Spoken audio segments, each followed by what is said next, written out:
मानव जीवन बहुत कष्टदायक है। जीवन में बहुत सारी समस्याओं से जूझ रहे हो तो आज की कहानी में हम एक ऐसे व्यक्ति को देखेंगे जो अपने जीवन में बहुत सारी समस्याओं से जूझ रहा था। यह केवल उसके सोचने के तरीके की वजह से था। उसे लगता था कि मानव जीवन बहुत कष्टदायक है।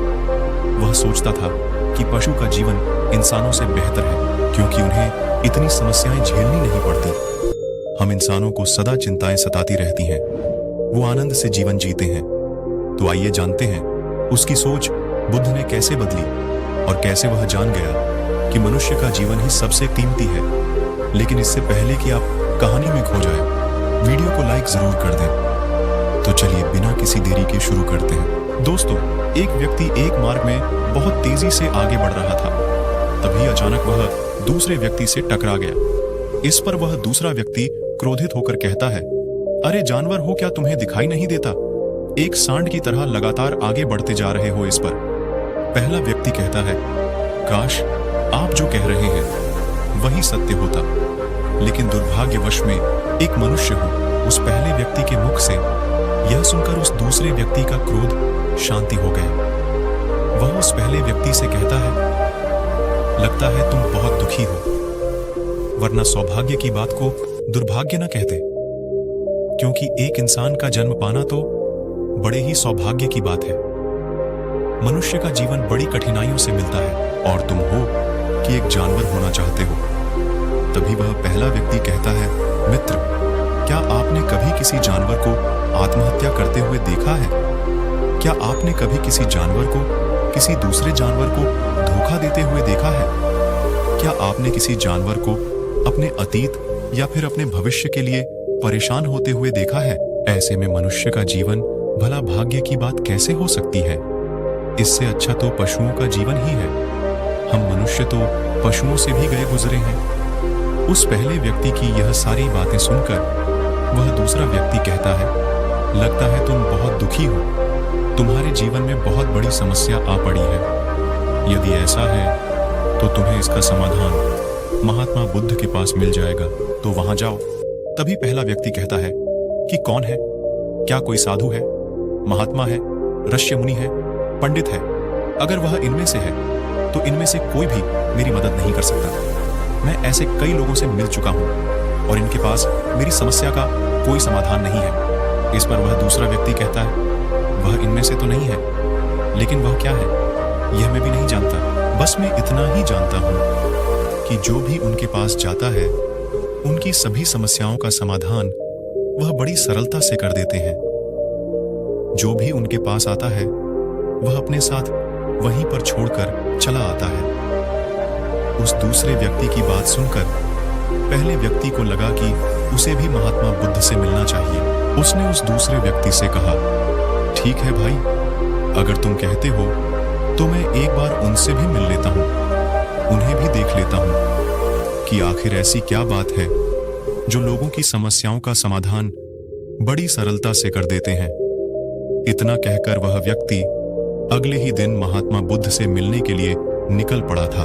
3 दिन की यात्रा करने के बाद आखिरकार वह महात्मा बुद्ध के पास जा पहुंचा। जब वह महात्मा बुद्ध के करीब पहुंचा तो उसने देखा कि महात्मा बुद्ध अपने सभी शिष्यों को उपदेश दे रहे थे।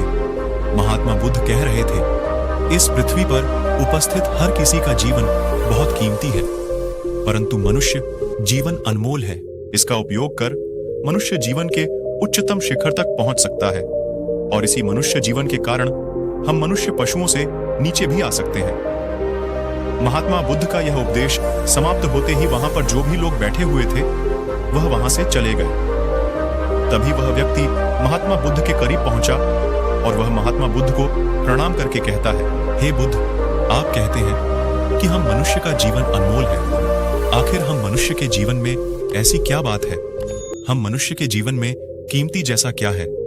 हम चिंता करते हैं, परेशान रहते हैं, हम अपने भविष्य के लिए हमेशा चिंतित रहते हैं। ऐसे ही हजारों प्रकार की समस्याएं हम मनुष्य के जीवन में चलती रहती हैं। लेकिन आप क्या जाने, आप तो एक साधु हैं, आपने तो यह सारी चीजें त्याग दी हैं और इसीलिए शायद आप यह सारी बातें बड़ी आसानी से कह सकते हैं।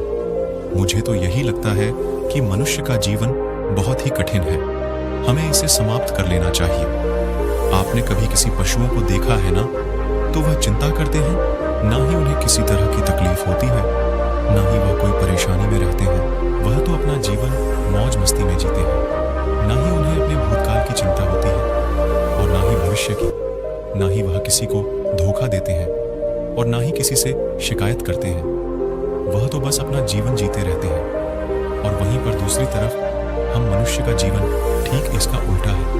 मुझे तो यही लगता है कि मनुष्य का जीवन पशु के जीवन से भी बदतर है। मनुष्य जीवन एक श्राप है जो हमें मिला है। ऐसे में आपको मनुष्य जीवन में ऐसी क्या विशेषताएं नजर आती है जो आप लोगों को झूठ बताते रहते हैं कि हो मनुष्य का जीवन बहुत कीमती है, बहुत मूल्यवान है। इस दौरान महात्मा बुद्ध उस व्यक्ति की सारी बातें ध्यानपूर्वक सुन रहे थे और वह उसकी मनोदशा को समझ रहे थे। आखिर में महात्मा बुद्ध मुस्कुराते हुए उस व्यक्ति से कहते हैं, भंते, तुम अपने जीवन के संघर्षों से भाग रहे हो। यदि तुम संघर्ष करोगे ही नहीं तो जीवन सफल कैसे बनेगा? और जब हम संघर्षों से भागते हैं तो हमारा जीवन दूसरों के अधीन हो जाता है और फिर हमें दूसरों के अनुसार ही चलना पड़ता है। इसलिए हमें अपने जीवन के लिए संघर्ष तो करना ही पड़ता है। महात्मा बुद्ध के मुख से यह सुनकर वह व्यक्ति बहुत अचरज में पड़ गया। उसने तुरंत ही महात्मा बुद्ध को प्रणाम किया, उनके चरणों में जा गिरा और उनसे कहने लगा है, बुद्ध, आपको कैसे पता चला कि मैं अपने जीवन में संघर्षों से भाग रहा हूं, उनसे बचना चाहता हूं? मेरे जीवन में जब भी कोई समस्या खड़ी होती है तो मैं उसका सामना नहीं कर पाता, बल्कि मैं उसे छोड़कर भाग जाना चाहता हूं। आगे महात्मा बुद्ध उस व्यक्ति से कहते हैं, तुम्हें लगता है कि पशुओं का जीवन हमसे लाख गुना अच्छा है, क्योंकि वह अपना जीवन खुद समाप्त नहीं कर सकते, क्योंकि वह किसी को धोखा नहीं देते और ना ही आने वाले भविष्य की चिंता करते हैं। इसका मतलब यह तो नहीं कि पशुओं के जीवन में कोई संघर्ष नहीं है। पशुओं के जीवन में तो जन्म से लेकर मृत्यु तक संघर्ष ही होता है। जब वह छोटे होते हैं तो उनकी जान को खतरा होता है। वे अपनी जान बचाने के लिए संघर्ष करते हैं। जैसे जैसे बड़े होते हैं तो उन्हें अपना पेट भरने के लिए संघर्ष करना पड़ता है। फिर चाहे उनके सामने कोई भी क्यों ना हो, फिर बाहें उनके सामने कितनी भी बड़ी परिस्थितियां क्यों ना हो, वे संघर्ष करने से कभी पीछे नहीं हटते। लेकिन हम मनुष्य छोटे छोटे संघर्षों से डर जाते हैं। अगर हम उन पशुओं की तरह अपने जीवन में संघर्ष करने लगे तो मनुष्य का जीवन अपने आप ही सफल हो जाएगा। इतना संघर्ष अगर एक मनुष्य अपने जीवन में कर ले तो वह जो चाहता है वह कर सकता है, उसे पा सकता है। और जबकि इतना संघर्ष करने के बाद भी वह पशु अपने जीवन में कुछ भी नहीं कर पाता, बल्कि वास्तविकता तो यही है कि बिना संघर्ष के कोई जीवन है ही नहीं। बिना संघर्ष के हमारा जीवन चल ही नहीं सकता। फिर चाहे कोई राजा हो या भिखारी, सबके जीवन में संघर्ष तो है ही। जो भी इन परिस्थितियों के खिलाफ संघर्ष नहीं करता, फिर चाहे वह मानव हो या पशु, उसका नष्ट होना तय है। इस पर वह व्यक्ति कहता है बुद्ध, क्या आप मुझे कोई ऐसी चीज दे सकते हैं जिससे मेरे जीवन के सारे संघर्ष हमेशा हमेशा के लिए मुझसे दूर हो जाए? मेरी सारी चिंताएं, सारी समस्याएं, सारी परेशानियां हमेशा हमेशा के लिए खत्म हो जाए और मेरा जीवन हमेशा हमेशा के लिए सुखमय बन जाए। उस व्यक्ति की यह बात सुनकर महात्मा बुद्ध एक बार फिर से मुस्कुराने लगे और उस व्यक्ति से कहते हैं, भंते, में तुम्हें वह चीज तो नहीं दे सकता, लेकिन हाँ, मैं तुम्हें वहां तक पहुंचने का रास्ता जरूर बता सकता हूं। यदि तुम वहां तक पहुंचने का संघर्ष कर लो तो तुम वहां तक पहुंच ही जाओगे और तुम्हें वह चीज मिल जाएगी। लेकिन मेरी एक बात और याद रखना कि इसका अर्थ यह भी नहीं है कि इसके बाद से तुम्हारे जीवन में परेशानियां, फिर समस्याएं आनी बंद हो जाएंगी। तुम्हारे जीवन में परेशानियां और समस्याएं तो आती ही रहेंगी, लेकिन उनका प्रभाव तुम पर बहुत कम हो जाएगा। तुम्हारे जीवन में दुख और समस्याएं तो आएंगी, लेकिन वह तुम्हें छू नहीं पाएंगी। और ऐसी अवस्था में चाहे तुम्हें कोई कितना भी दुख देने का प्रयास क्यों ना करे, तुम्हें चाहे कोई कितना भी धोखा देने का प्रयास क्यों ना करे, तुम्हें कभी भी धोखा नहीं मिलेगा। सब कुछ तुम्हारे पास ही होगा, लेकिन फिर भी वह तुमसे दूर रहेगा। महात्मा बुद्ध की यह बात सुनकर व्यक्ति महात्मा बुद्ध के सामने दोनों हाथ जोड़कर महात्मा बुद्ध से कहता है, हे बुद्ध, बताइए वह चीज क्या है और मुझे कहाँ मिलेंगे। मैं उस चीज को पाने के लिए कुछ भी कर सकता हूँ। मैं अपना पूरा प्रयास लगा दूंगा, लेकिन उस चीज को हासिल करके ही दम लूंगा। इस पर महात्मा बुद्ध ने उस व्यक्ति से कहा, सोच लो भंते, एक बार यदि तुमने रास्ता शुरू कर दिया तो तुम्हें उस रास्ते पर बढ़ते ही रहना होगा जब तक कि तुम अपनी मंजिल को पा नहीं ही लेते। और यह रास्ता अत्यंत संघर्षों से भरा होगा। क्या तुम अपनी मंजिल तक पहुंच पाओगे? इस पर व्यक्ति कहता है, आप मुझे यह मार्ग बताइए, मैं उस पर चलूंगा। मैं अपनी अंतिम सांस तक संघर्ष करूंगा, लेकिन उस चीज को हासिल करके ही दम लूंगा। इस पर महात्मा बुद्ध कहते हैं, सुनो, उस चीज का नाम है शांति, जो तुम्हारे मन के भीतर गहराइयों में है। जैसे यह समुद्र की लहरें ऊपर से तो बड़ी तीव्र नजर आती हैं और उछाल मारती हैं, जिन्हें देखकर हमारा मन घबरा जाता है, परंतु ठीक इसी के विपरीत उसकी गहराई में वह बहुत ही शांत होता है। और ठीक इसी प्रकार हमारे मन की गहराइयों में भी वह शांति छिपी हुई है। तुम्हें अपने मन की गहराइयों में उस शांति को खोजना होगा, उस शांति के लिए संघर्ष करना होगा। और अगर तुम रास्ते से नहीं भटके तो जैसा मैंने तुम्हें कहा है वह सब तुम्हें मिलेगा जो तुम चाहते हो। महात्मा बुद्ध के मुख से यह सुनकर वह व्यक्ति कहता है, हे तथागत, मैंने तो सोचा था कि आप मुझे कोई ऐसी वस्तु बताएंगे जिसे मैं किसी भी हालत में खोज लूंगा और उसके बाद मेरा जीवन सुखमय बन जाएगा। इस दुनिया में ऐसी कोई चीज नहीं है जिसे खोजा नहीं गया। उसे तो खोजा जा सकता है, लेकिन मैं अपने मन के भीतर कैसे जा सकता हूं? वहां भला कौन सा मार्ग जाता है? वहां भला ऐसी कौन सी सवारी जाती है जिस मार्ग पर मैं चलकर या फिर उस सवारी के द्वारा वहां तक पहुंच सकता हूं? इस पर महात्मा बुद्ध मुस्कुराने लगे और उस व्यक्ति से कहते हैं, भंते पर कोई सवारी नहीं जाती और ना ही वहां पर मनुष्य पैदल जा सकता है। फिर भी वह एक मार्ग है और उस मार्ग पर चलना ही पड़ता है। इस पर वह व्यक्ति कहता है बुद्ध, तो आप मुझे बताइए, मैं उस मार्ग पर चलकर कैसे अपने मन के भीतर की उस शांति को खोज सकता हूं? इस पर महात्मा बुद्ध ने कहा, इस दुनिया में सबसे शक्तिशाली क्या है? इसका जवाब देते हुए वह व्यक्ति कहता है, हे बुद्ध, इस दुनिया में सबसे शक्तिशाली चक्रवर्ती सम्राट है, जिसके पास असीम शक्ति है, जिसके पास सब कुछ है, उसके पास किसी चीज की कोई कमी नहीं। इसके जवाब में महात्मा बुद्ध कहते हैं, नहीं, इस दुनिया में सबसे शक्तिशाली चीज है इच्छा, और यही इच्छा इस दुनिया को चला रही है। जो कोई भी कुछ भी कर रहा है वह उसकी इच्छा का ही परिणाम है। उसका कर्म है सब कुछ उसकी इच्छा के अनुसार ही चल रहा है। जहां तक बात है एक चक्रवर्ती सम्राट की, तो एक इच्छा एक चक्रवर्ती सम्राट को भी धूल में मिटा सकती है, और वहीं पर उसी के विपरीत एक इच्छा एक आम इंसान को भी एक चक्रवर्ती सम्राट बनाने में सक्षम है। इस दुनिया में जो कोई भी है, जहां कहीं भी है, जीस किसी भी परिस्थिति में है, वह उसकी इच्छा के अनुसार ही है, वह उसकी इच्छा का परिणाम ही है। अपनी इच्छा के बल पर मनुष्य इस जीवन में कुछ भी कर सकता है, लेकिन एक वास्तविकता यह भी है कि मनुष्य अपनी इच्छा पर नियंत्रण नहीं कर पाता, जिस कारण उसके जीवन में वह सब भी घटित होता रहता है जिसकी वह चाहत नहीं रखता। हमारे मन की बुरी इच्छाएं हमारी तरफ बुरी चीजों को खींचती हैं, इसलिए इच्छा बहुत सोच समझकर करनी चाहिए। हमें अपने जीवन में क्या चाहिए, यह केवल हम अपनी इच्छा से ही निर्धारित कर सकते हैं। इस पर वह व्यक्ति कहता है, हे बुद्ध, तो क्या मैं अगर यह इच्छा करूं कि मुझे अपने मन की भीतर की शांति मिल जाए, तो क्या वह मुझे मिल जाएंगे तभी?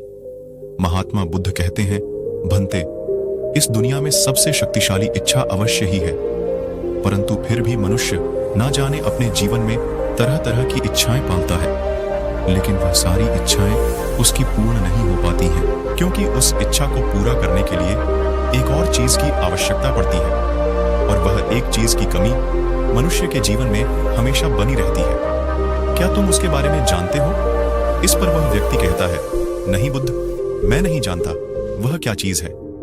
तभी महात्मा बुद्ध कहते हैं, भंते, संकल्प। संकल्प के बिना इच्छा व्यर्थ है। संकल्प के बिना तुम चाहे कितनी भी बड़ी इच्छा क्यों ना कर लो, लेकिन वह कभी पूरी नहीं हो सकती। संकल्प जितना मजबूत होगा, तुम्हारी इच्छा भी पूरी होने की संभावना उतनी ही अधिक होगी, और संकल्प जितना कमजोर होगा तुम्हारी इच्छा भी उतनी ही कमजोर होगी। इस पर वह व्यक्ति महात्मा बुद्ध से कहता है, हे बुद्ध, तो इसका अर्थ यह हुआ कि यदि मुझे शांति पाने की इच्छा है और मैं इसे पाने के लिए दृढ़ संकल्प करूं, तो क्या मुझे वह शांति मिल जाएगी?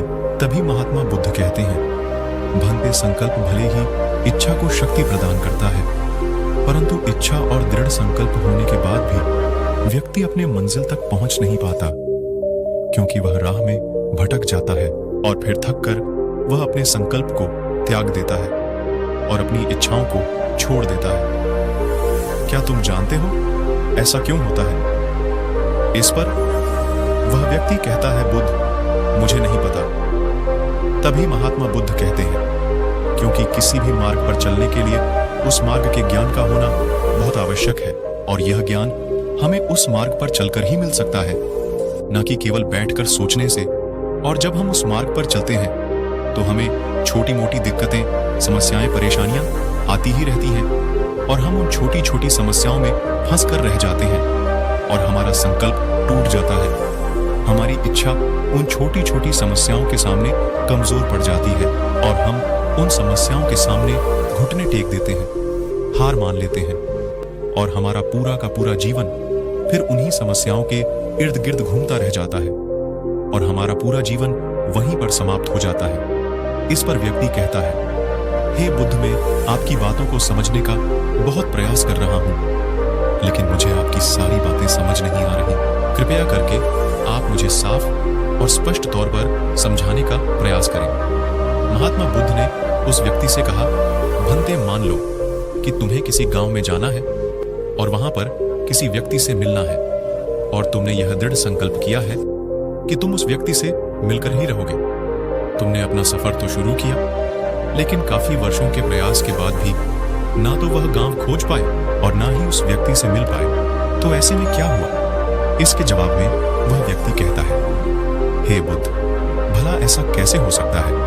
यदि मैं जीवित हूं और वह व्यक्ति भी जीवित है जिससे मैं मिलना चाहता हूं, और मुझे यह गांव पता है, तो मैं उससे अवश्य ही मिल लूंगा। तभी महात्मा बुद्ध कहते हैं, भंते, तुम्हें उस गांव का नाम पता है और तुम्हें जिसे मिलना है उसका नाम भी तुम्हें पता है, पर तुम्हें यह नहीं पता कि गांव किस दिशा में है। तो ऐसे में तुम कौन सा मार्ग पकड़ोगे और किस मार्ग पर आगे बढ़ोगे? यदि मान लो कि तुमने किसी विपरीत मार्ग को पकड़ लिया, तो क्या वह तुम्हें उस गांव तक ले जाएगा? क्या वह तुम्हें उस व्यक्ति तक मिला पाएगा? इस पर वह व्यक्ति कहता है, इस अवस्था में तो यह कार्य बिल्कुल भी असंभव होगा। इस पर महात्मा बुद्ध मुस्कुराते हुए उस युवक से कहते हैं, भंते, मैं कब से यही तुम्हें समझाने का प्रयास कर रहा हूं। हमारी इच्छा संकल्प होने के बाद भी हमें सही मार्ग का ज्ञान होना आवश्यक है। शांति को खोजने का जो मार्ग है वह ध्यान, और ध्यान भीतर होता है, बाहर नहीं। जब तुम अपने भीतर की शांति को खोजने के लिए ध्यान के मार्ग पर आगे बढ़ो कि अपनी इच्छा की पूर्ति के लिए तुम उस मार्ग पर आगे की ओर बढ़ते चलोगे, तो हो सकता है कि तुम्हारी राह में छोटी छोटी मुसीबतें, दिक्कत या तकलीफ आए, लेकिन तुम्हें उन समस्याओं का सामना करना ही पड़ेगा। तुम्हें उनसे लड़ना होगा, उनसे संघर्ष करना ही होगा, क्योंकि वह मार्ग तुम्हारे लिए बिल्कुल नया है। और पहली बार जब हम किसी मार्ग पर आगे बढ़ते हैं तो हमें यह नहीं पता होता कि अगला पड़ाव क्या होगा और आगे कौन सी कठिनाइयां आने वाली है। हमें तो वहां पर जाने के बाद ही पता चल पाएगा। वहीं पर दूसरी तरफ जो मनुष्य इन छोटी छोटी दिक्कतों में नहीं फंसता, वह अपने संकल्प पर दृढ़ बना रहता है। अपने जीवन में वह सब कुछ पा लेता है जो वह चाहता है, और अपनी मंजिल पर पहुंचकर उसे असीम शांति भी मिलती है। और जब मनुष्य अपने लक्ष्य को प्राप्त कर ही लेता है, तब उसे और कुछ पाने की इच्छा नहीं रह जाती। इसी प्रकार यदि तुम भी केवल मार्ग पर आगे बढ़ते रहो, तो तुम भी अपने मन के अंतर तक पहुंच जाओगे, और वहां पहुंचने के बाद तुम्हें किसी चीज की कोई आवश्यकता नहीं पड़ेगी। ना ही तुम्हें कोई धोखा दे पाएगा, ना ही तुम्हें कोई लूट पाएगा, और ना ही तुम्हें कोई दुख पहुंचा पाएगा। उस अवस्था में पहुंचने के बाद नहीं कोई मोह, नहीं कोई चिंता, और ना ही कोई समस्या रहे। तुम उस परिस्थिति से बड़ी सरलता से निकल पाओगे। और जब तुम अपने मन की उस शांति को प्राप्त कर लोगे तो तुम एक पशु तो नहीं रहोगे और ना ही एक मन रहोगे, बल्कि तुम मनुष्य से भी और ऊंचा दर्जा प्राप्त कर लोगे। और फिर तुम्हें कोई भी दुख कभी छू नहीं पाएगा। फिर तुम्हें किसी चीज की कोई परेशानी नहीं रह जाएगी, नहीं तो भविष्य की चिंता होगी और ना ही अपने बीते हुए भूतकाल की। तुम तो बस अपनी शांति में मग्न रहोगे और तुम्हें किसी प्रकार का दुख कभी छू तक नहीं पाएगा। महात्मा बुद्ध की यह बात सुनकर वह व्यक्ति महात्मा बुद्ध के चरणों में गिर पड़ा और महात्मा बुद्ध से कहता है, हे बुद्ध, आपकी सारी बातें सत्य है। मैं आपकी सारी बातें समझ चुका हूं, लेकिन फिर भी मेरे मन में एक दुविधा है। मेरे पास क्या ऐसी कोई चीज नहीं रख सकता जिससे मेरी सारी दुख, सारी तकलीफें, सारी कठिनाइयां हमेशा हमेशा के लिए दूर हो जाएं। इस पर महात्मा बुद्ध मुस्कुराते हुए कहते हैं, भंते, यदि तुम बाहरी दुनिया से कुछ अपने पास रखना चाहते हो तो तुम उस शांति को पाने का प्रयास छोड़ ही दो, क्योंकि तुम कुछ ऐसा पाना चाहते हो जिससे तुम्हारी समस्याएं कभी समाप्त नहीं होंगी, बल्कि और बढ़ती चली जाएंगी, क्योंकि तुम्हारी समस्याओं का समाप्त होना संभव ही नहीं हो पाएगा। और जानते हो ऐसा क्यों है? इस पर वह व्यक्ति कहता है, हे बुद्धा, पर ऐसा क्यों? इसका जवाब देते हुए महात्मा बुद्ध कहते हैं, भंते, क्योंकि बाहर तो पहले से ही शांति है, चारों ओर केवल शांति ही शांति है। हमें तो बाहर की शांति नजर आती है, लेकिन हमारे भीतर की शांति हमें नजर नहीं आती। और जो शांति हम बाहर की ओर देख रहे हैं वह बाहर नहीं बल्कि हमारे भीतर ही है। इसलिए जब तक तुम अपने अंतर को ठीक नहीं कर पाओगे तब तक तुम बाहर कुछ भी नहीं कर सकते। जब तक तुम्हारे भीतर सब कुछ ठीक नहीं होगा तब तक बाहर कुछ अंतर को ठीक नहीं कर पाओगे। तब तक तुम बाहर कुछ भी नहीं कर सकते। जब तक तुम्हारे भीतर सब कुछ ठीक नहीं होगा तब तक बाहर कुछ भी ठीक नहीं हो पाएगा। इतना कहकर महात्मा बुद्ध शांत हो गए और वह व्यक्ति महात्मा बुद्ध की बातों पर विचार करने लगा। उसके पास महात्मा बुद्ध के बताए गए रास्ते के अलावा और कोई मार्ग भी नहीं था। उसने दृढ़ संकल्प लिया, वह अपने भीतर की उस शांति तक पहुंचकर ही रहेगा। उसने ध्यान के मार्ग को अपनाया और आगे की ओर बढ़ने लगा। अब वह व्यक्ति अपनी मंजिल तक पहुंचता है या नहीं, यह तो उसकी संकल्प, उसकी इच्छा शक्ति और उसके मार्ग में लगातार आगे बढ़ने पर निर्भर करता है। उसे यह भी समझ आ गया कि मनुष्य का जीवन पशुओं से बुरा नहीं है, बल्कि उससे जैसा जीवन मिला है वही सही है और उससे वह और बेहतर कर सकता है। दोस्तों, आपने आज के इस वीडियो से क्या सीखा वह मुझे आप कमेंट में बता सकते हैं। इसी के साथ में उम्मीद है कि आपको आज की वीडियो पसंद आई होगी, तो इस वीडियो को उस इंसान को शेयर करें और उसी के ठीक बाद चैनल को सब्सक्राइब करें। तो चलिए फिर मिलते हैं ऐसी एक और नई वीडियो में। तब तक के लिए अपना ख्याल रखिए। आपका दिन शुभ हो। धन्यवाद। नमो बुद्धिया।